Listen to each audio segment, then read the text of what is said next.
This episode of Southeast Iowa Today is brought to you by Griner Auto Body of Washington, Iowa, using state-of-the-art techniques and decades of experience to get your car back on the road after an accident.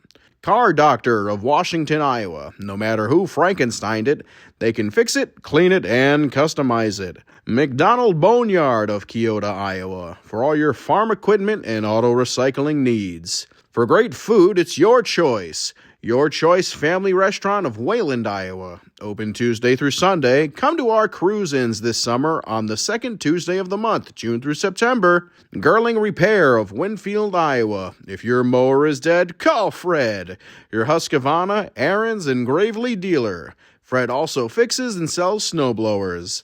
B&B Propane and the family of Jet Stops.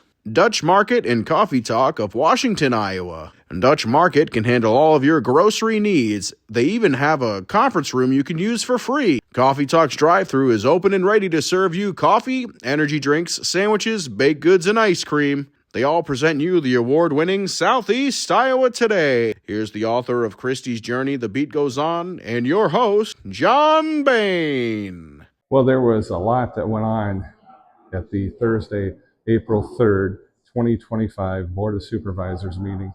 Everything from the alternative energy overlay planning and zoning ordinance being readied for public hearings. And on this and that's on a different episode, because on this episode, we've got a lot of department heads that were here today, and they give reports on their departments. And it's a good thing to listen to those. I want to thank our announcer, Cody Roy, and his Golden Pipes for that wonderful introduction. Cody's from NewEnglandDukes.com. Let's get to the meeting. Next on our agenda is the department head. Looking it over, we'll see who's first. Jake, you're right there in the doorway. You can go ahead and start. I can, yeah, sure. I really don't have a whole lot today. Just kind of an update from last week on for maintenance guys. We had our Durapatcher out. We wrapped up last Friday with it for the first round. So we're taking a little break on it and moved back to hauling rock. We did have a brush crew out working on some down trees from the winds that we've had over the last several weeks. We are kind of just picking those up and getting them removed from the right of way.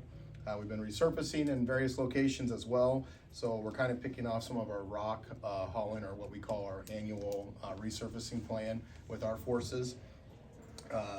And then we had contract rock haul start this week on Tuesday out of River Products, and that's working out of the Winfield area, and they're continuing today as well. And we'll probably go into next week with them. When that's done, we'll be switching over to Dowd Stone to do that. So typically I think it's right around 60 miles, I believe, is what we contracted out to get hauled. And then the remainder of that rock that's in our resurfacing plan, we haul ourselves throughout the summer. Old Highway 34, we were working on a culvert extension and doing some shaping there to get ready for that seal coat project that will be coming out there later this year. We'll be out there off and on as the weather allows us to.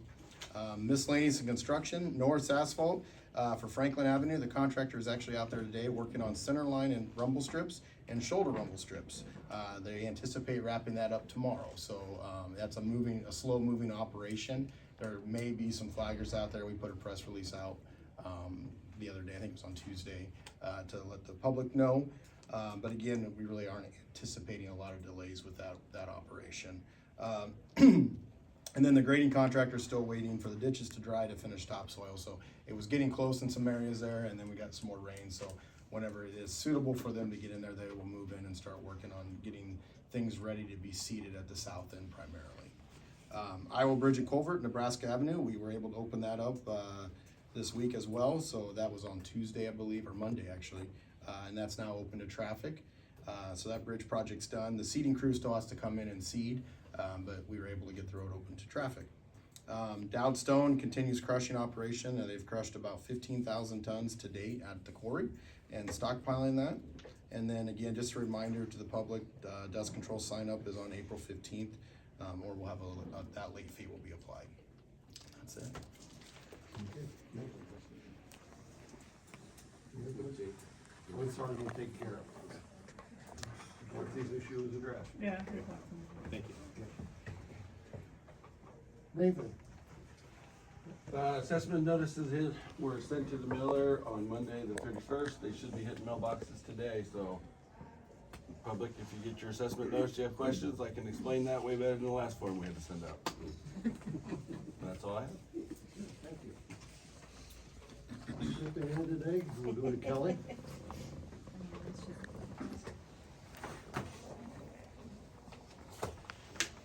Alright, so again, you've got my three, monthly reports, the investment balances, the general ledger showing the fund balances, spreadsheet showing the running total of the motor vehicle use tax and driver's license, collection for the fiscal year of 24-25. And then that last sheet again is the motor vehicle retention fees for the month of March, showing what the old, amounts versus the, new fees for the county retention. March is thus far the highest motor vehicle retention month the county has ever had at $26,587. And that's all due to that House File 674. On the last day of March, my office, on the last day of March, my office collected $906,000 over the counter, with some $500,000 paid online. So that's $900,000 that went through my office in one day, over the counter.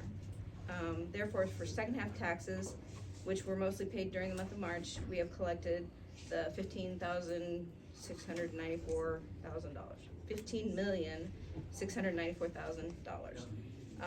That leaves roughly $1,017,000 after all the postmark mail was completed on Wednesday. We did have the interest came in at $48,000 for the month of March. We didn't have any CD interest this time. All the interest is from the monthly investments in the checking accounts.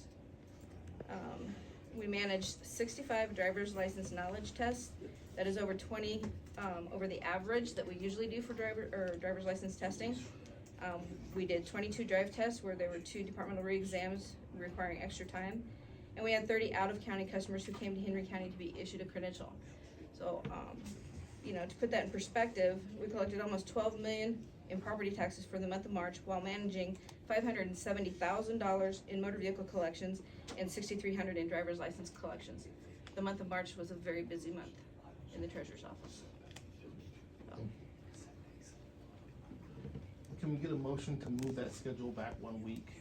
They have a 3-day jury trial on the 15th, so the courtroom is not available, but it will be available on the 22nd. We just want to slide the schedule back.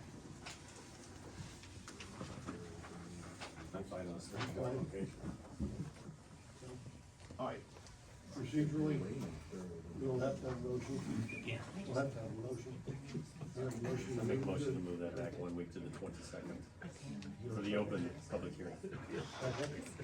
We're talking 22nd, 29th, and the 6th. Let's shift them all back 1 week. All right. Thanks. Pardon? The 22nd.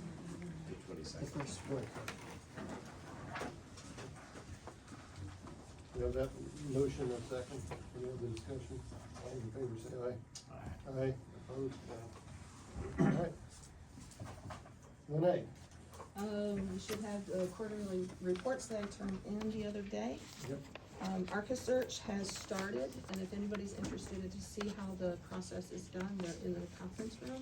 They'd be more than happy to show anybody how they, digitize our records in the auditor's office. Also, remember, votes expire at the end of this month, so if you have any votes, please visit us. And then on vitals, if you want a gold star on your driver's license, you will have to show your birth certificate or your passport. And if you need a birth certificate, you need to get it from the county that you were born in.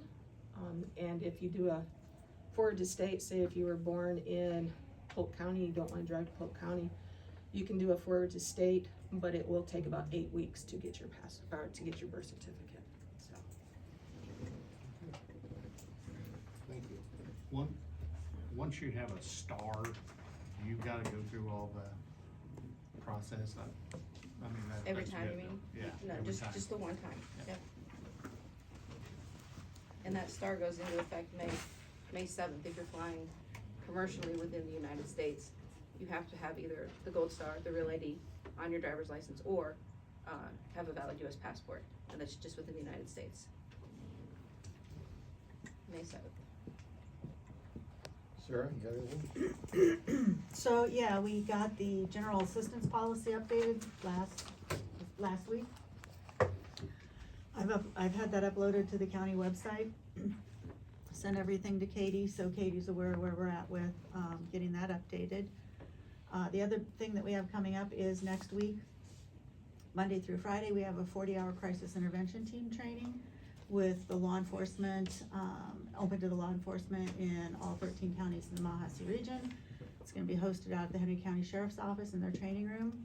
Rich and his staff and I met yesterday to take a look at the facilities, make sure that they'll be good for the training, which they're perfect. So Monday we should have between 10 to 20 officers here doing the 40-hour training. So, and it's designed to help them better engage in behavioral health crises that they may be called to. Because we're getting more people that are calling 988 when it's a mental health crisis. Mainly that's coming from family members. We do have a handful that come from law enforcement in our various counties. And, you know, but 911 calls still come in with behavioral health crises, which law enforcement are dispatched to. So it's just a very in-depth training to help them better respond, understand what the resources in the area are, know what medications look like, know to ask them if they're taking their medications and what medications they're on. It's a very good training for law enforcement. And it's put on by Solution Point Plus, who are two former officers with San Antonio who had a fabulous CIT law enforcement department in San Antonio PD. And then their trainers typically are law enforcement. One of the trainers coming here is a former judge, so excellent credentials for their trainers who come in.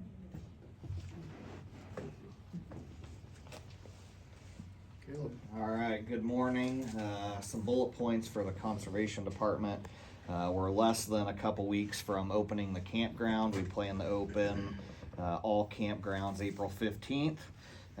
So dump station update, unfortunately it's been delayed. We're about a month behind schedule. I'm not going to go into details on why. We're currently waiting on the tanks. There's been a little bit of a hold up there, so getting a lot of questions from the public. If you guys get the questions, have them contact me. I don't have a set date. I wish I had that golden ticket to tell everybody when it will be completed and open to the public, but I don't know. So, you know, obviously weather dependent as well. So board meetings, so the Conservation Board decided to move their meetings from the second Wednesday of every month to the first Wednesday of every month. Please note we will not have a meeting for the month of April just due to busy schedules. Playground, we've raised about $40,000 thus far, that being grants and or donations that have come through. We do have kind of a visual aid, if you will, so a poster board of what it will look like. We have posted that on our Facebook page, so if you're interested in what it could potentially look like, there are pictures and a concept of that. We partnered with the Friends of Conservation. I know Chad was at the banquet, so here a couple weeks ago at the golf course that we hosted a fundraising banquet. There was over 200 people in attendance. We had a live auction, silent auction. All proceeds go towards conservation efforts within the county. So last year's proceeds are actually coming back to the Conservation Department to build a new shelter house at Stevens's Park in Lowell, as well as move the historical monument that is down there, which I've been working with the Daughters of the Revolution to do that.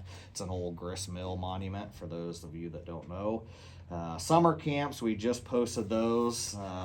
You know, like I said, this is our busiest time of the year, April through October, for my staff and I. So we just posted all of our summer camps.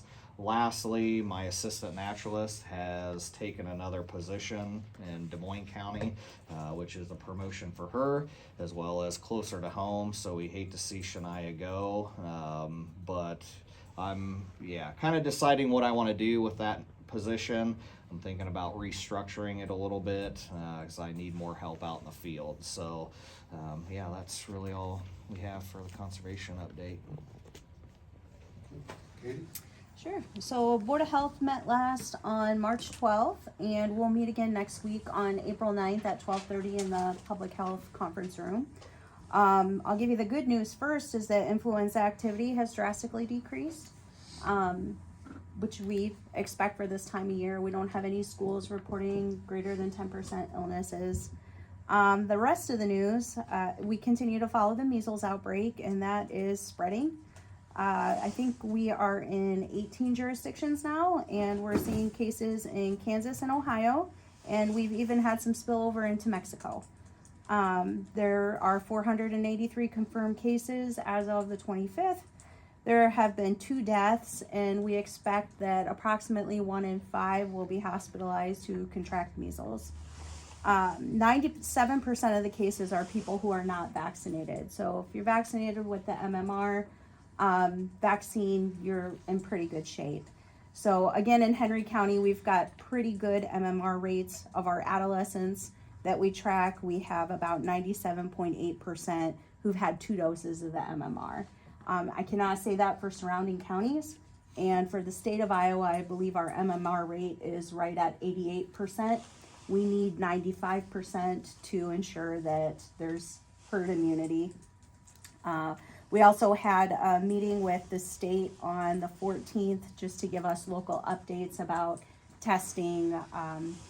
Measles is the most contagious virus in the world, so we do get a little uptight about how we test, where our samples are sent, which ours will go to the state hygienic lab, but also it hangs in the air for a couple of hours. So if we are testing anybody in clinic rooms, we have to shut those rooms down in order to keep it from spreading to others. We had a town hall last week on the 25th to discuss our public health realignment. The gist of it was that we're to look towards the mental health realignment. They are talking about districting, but we don't have district maps set yet. And they haven't confirmed that they'll be the same as the behavioral health yet. So what their proposal is that they will have the state who will give contracts to a lead entity within the district, and then the lead entity will then contract out to local health departments or even private sector, which was something new that we've heard, but I think you guys have seen that in your realignment. So very similar. We do not know how that will affect our local boards of health, which was a question that was brought up. And we don't know how that will affect funding either, because if we have one county that holds all of the contracts in the district, how then do you separate that out? And how then do counties who fund our health departments pay out if we're working in multiple counties? So those are some questions that we still have, and there'll be more to come throughout this year. It won't go to legislation until January of next year. And they're planning to hold several more of those town halls over the upcoming year, mostly the summer, to kind of discuss and get input on that. A lot of unanswered questions. In other news, Health and Human Services rescinded COVID era funding. This affects any funds that were put into our 6-year public health emergency preparedness grant. That's usually like a placeholder grant, and then the state will funnel money if we have anything going on. We did receive $20,000 this year for avian influenza response, but we have spent all of that, so we won't be giving any of that back. Amy Martin accepted a new position and will be leaving our department. Her last day is April 17th, and we are interviewing for a replacement for her. And then Mandy Morin and I both attended the Public Health Conference of Iowa. Mandy went on Tuesday and I went yesterday, so a lot of good information there. A couple of questions for you. Sure. You said you did a town hall. What is AFGE? AFGE, so American Federation of Government Employees. They wanted to know about Medicaid and any public health issues. Okay. And then you said something about herd immunity was 95%. 95, yes, we need 95. Wow, That's a lot. that's a lot. Yeah. So Henry County, like I said, we're doing pretty good, but surrounding counties, when they had the state meeting on the 14th, there were several counties that are looking 70%, most in the 80s, some low 90s. So Is that a state standard or a CDC standard? it's a national, or as far as herd immunity, that's not something that's like a standard, but it's what they've come up as far as when they do studies for epidemiology, that threshold where if you have that certain amount of people who are vaccinated, there's less chance to spread. I can send you some of the visuals. And then we're also supposed to get a recording of the town hall meeting that we had on the public health realignment. I haven't seen it yet, but I'll plan to forward that to you. Trying to keep you guys in the loop with information. So there's been a lot coming our way recently. So a flood of emails, I apologize. Thank you. And you had a presentation at VFW or something too. Mm-hmm, yeah. Well, Last couple of days have been actually really busy. We had the spring retreat for District 5, which I'm the chairman of. Luckily, since I'm the chairman, we held it in Henry County, so I didn't have to travel. So that was always nice. But we worked with Access Energy this year on the spring retreat, and they did a demonstration with their electrical demonstrator and everything, and it's a really neat thing that they show how electricity moves and how like birds and tree limbs and that kind of stuff can affect electricity, and they have sparks flying and smoke and flames, and it's for first responders that are kids at heart. It's a lot of fun to see all that stuff. They cook a hot dog in a fireman's boot that has a little hole in it. The electricity hits it and fries the hot dog and everything. So again, all of us first responders that are kids, it's a lot of fun to watch that stuff. We also had a gentleman come in and talk about bomb awareness. This guy was a gunny sergeant in the Marine Corps that was EOD, and then when he got out, went to the bomb squad in Phoenix, Arizona, and he was like the president of an association that had like 40 countries that does bomb type stuff, and he kind of had a sick mind, if you will. He was showing us all the ways that he could blow stuff up and you wouldn't even know that there was a bomb anywhere around. It was really interesting to listen to him, and luckily he's one of our emergency managers now within the district, so we have that knowledge that we can get with law enforcement and do some training with them now, so they know. And then we also had Jesse Howard, a local guy, come in and do a leadership training with us. And Jesse just wrote a new book on leadership, and we did a demonstration there. And then we had the new commander of the state police post come in and talk to us about some of the stuff that the state police post has that we can use during emergency situations and stuff. So a really good 2-day packed trainings. Then last night I met with all the fire chiefs and the sheriff. And Steve, did you get my email this morning? Yes. Okay. We're talking about a new ordinance in the county on local fire bans, so we don't have to go through the state to get the fire bans. And I think it'll be a little cleaner and a little more, once everybody gets trained on it and everybody gets educated in the public, I think it's going to be a lot simpler for people to know when a fire ban is on and when it's not. Type thing, but it'll take some education to let people know, and I guess you say train them on when that happens. So I think that's about all I have. on that, Walt, I had a fire chief ask me about it, would there be a problem with us having an ordinance like that? And I said, I did not think so at all. I think we would gladly have that ordinance, so. Yeah, we tweaked it. It just made sense. Yeah, we tweaked it a little bit last night, and then we sent it over to Steve to review this morning, and then once he gets back to us, we'll get the fire chiefs and Rich back together and make sure everything is good before we send it to you guys and Joe to format it to an ordinance, so. Rich? Yes, sir, thank you.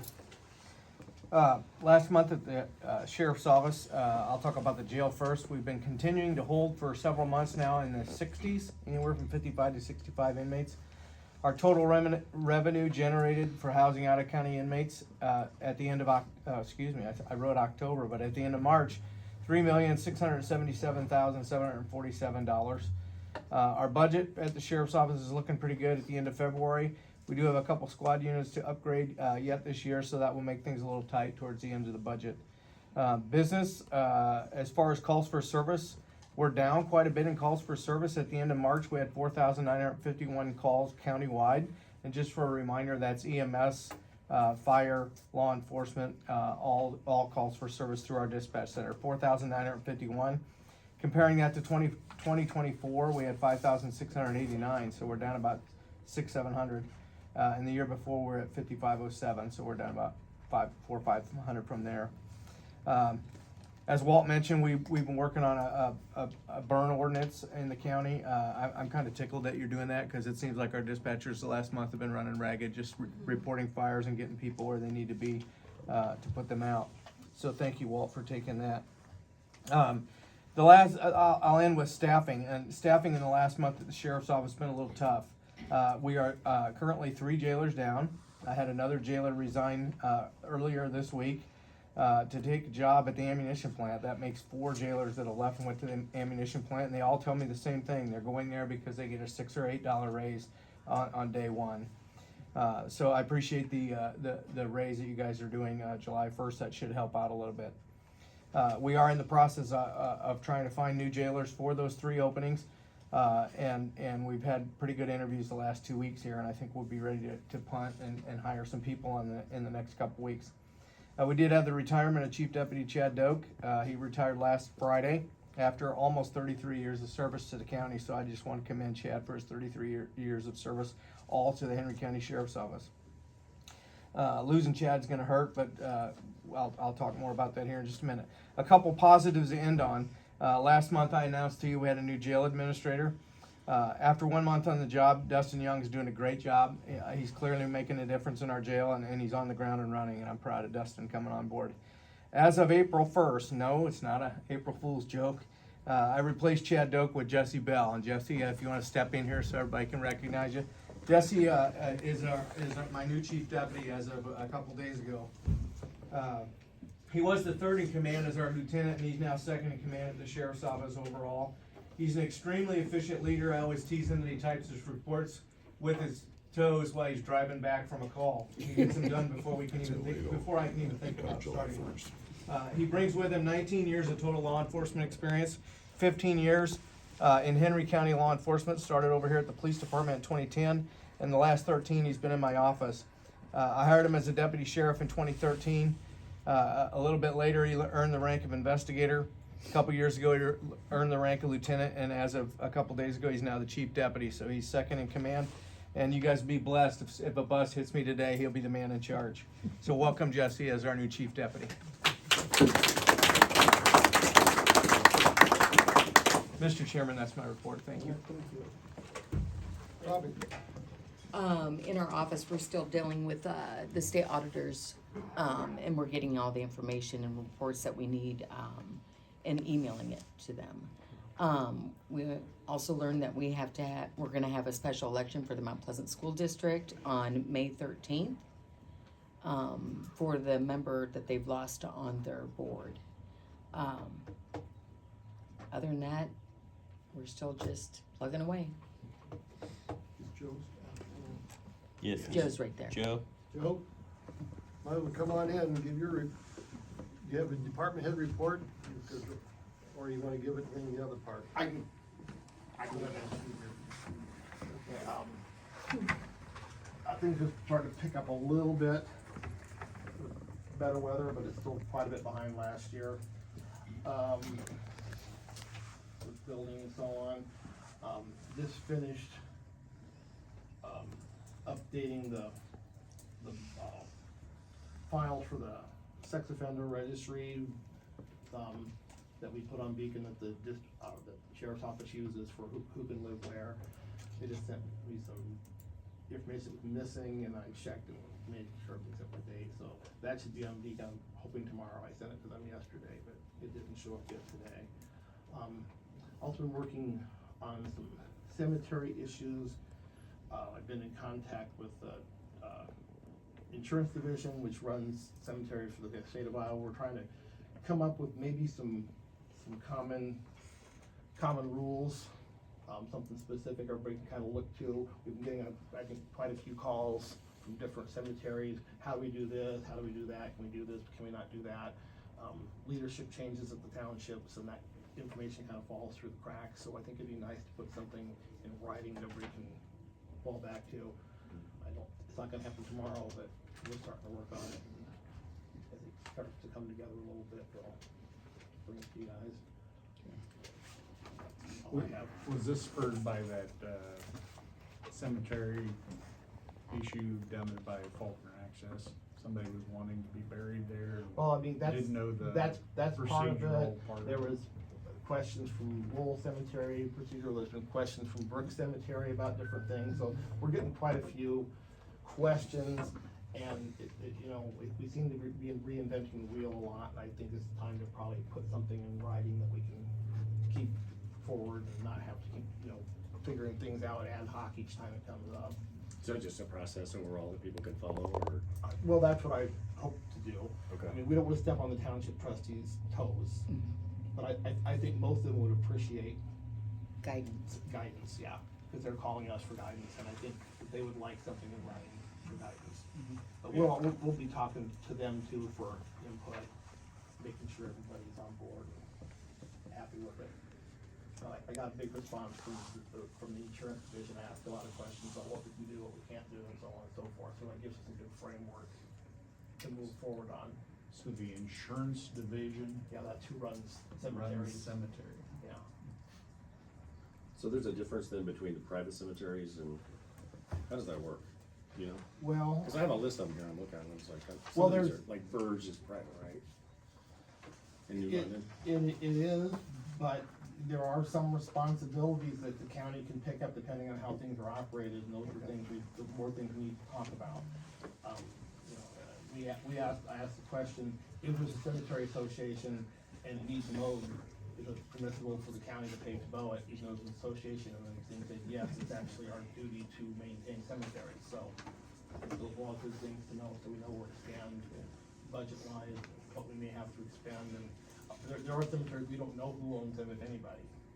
Brooks being one of them. It's private, but I think the ownership is long since passed, and there don't seem to be any indications that anybody specifically running it. So it probably will fall to the township trustees, once we make that determination, so. Okay. Probably better to know than to not know. Yeah. You'd be surprised with it. That's all I have. Okay, thank you. Thank you. Steve, you have anything? Yeah, a couple of things. I had a Southeast Iowa Regional Planning meeting last Thursday, so we talked a little bit about where we're at with projects and reviewed the project list and the dollars that have been awarded so far over the course of the year. The biggest thing that happened was our former county supervisor, Greg Mueller, was recognized with the Leland McCosh Award, and that's an award that's given for outstanding public service by a public official. So Greg received that award last week, and he made the paper, I think, as well. So kudos to him. He did a great job, and it was good to see him. First time I'd seen him in a little while. Chad?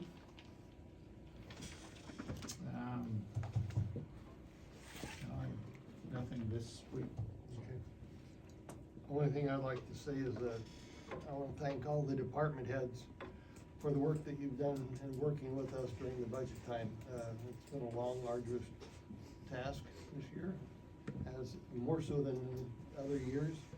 But thank you, and working in a cooperative manner, and I think you should be all commended for that work. So that's it. I have nothing else, so thank you all. You're welcome to stay for the rest of it if you'd like. Hey, do me a favor, will you? Give this episode a like and make sure to follow and subscribe. It's free. Greg, you have anything to add? Just a couple little things. Okay. Take very long. Well, let me start a dissertation here for you. So mainly I'm just gonna give you guys your copies, what I talked about. So I did say everything on here already.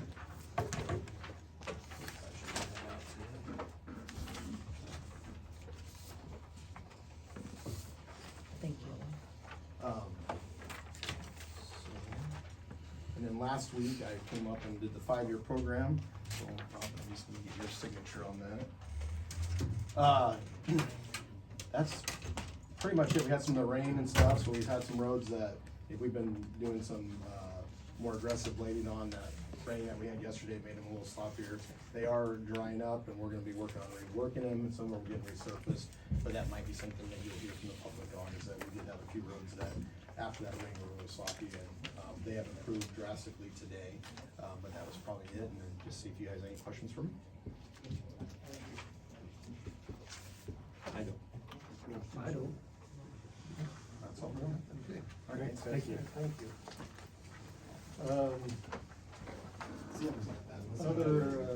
Under other county business, we all have had a chance to look at the application of the Mount Pleasant Moose Lodge for a liquor license, and so we note that we have signed, we don't have to really sign off, but at least we recognized it. Okay. Any subcommittees reports? I already gave mine, but I do think it's worthwhile just noting that Senate File 22 did get passed and signed by the governor yesterday. So those of you that may be familiar with that, that's the hands-free law. And two people in our county were really, really instrumental in helping to promote that, Judy Calora and Berta Pearson. So it gives you an opportunity to see what it's like to really get engaged in local politics and state politics. They lobbied very hard. Obviously, they had an interest in that bill being passed because they had lost grandchildren, but it was very important to them, so they dedicated some time and effort to that. And so I think that just goes back to a good civics lesson, that being involved is important, and you can make a difference when you try. So thank you to all of them. Kind of roll back to other county business. Jim Barton Construction was notified to work on the steps over here. It was chosen to go with a precast step with the idea that if it ever be bumped by a snowplow or something, it would yield a little bit versus hitting it and chipping something off and creating a ongoing repair need that way. So he will get working on that shortly. He didn't say exactly when. Good. Thank you. Public comments.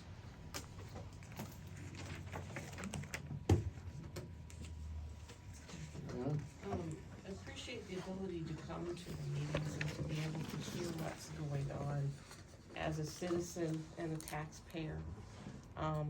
It's important to be able to know what is going on.